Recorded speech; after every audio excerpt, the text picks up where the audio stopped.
नमस्कार, मी निकिता. आपण पाहतायत LS मराठी. पाहुयात महत्त्वाच्या घडामोडी.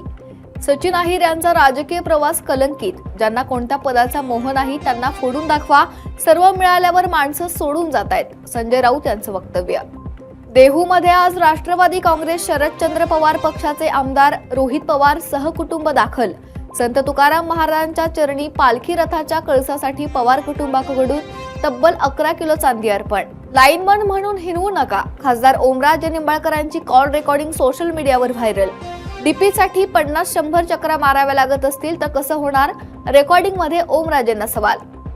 कोल्हापुरात विजय देसाई यांचे नगरसेवक पद रद्द. देसाई यांचे नगरसेवक पद रद्द झाल्याने महापालिकेत खळबळ. नाशिकमध्ये मालेगावात पत्नीच्या मानसिक छळाला कंटाळून पतीची आत्महत्या. सासू सासऱ्यांना अटक तर पत्नी फरार.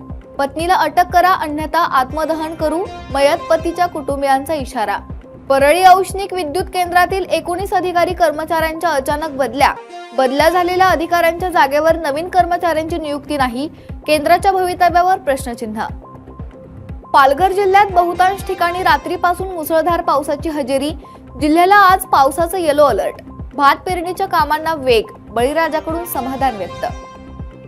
अकोला जिल्ह्यात एकाच दिवशी दुसऱ्या हत्येची घटना घडल्याने खळबळ.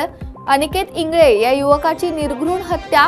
पोलिसांकडून आरोपींचा शोध सुरू. बुलढाणा जिल्ह्यातील काही भागात मुसळधार पाऊस. नदी नाल्यांना पूर. बाजारपेठेत पाणी. मेहकरच्या वाघदेव नदीसह मोतावळ्यातील नळगंगा नदीला पूर.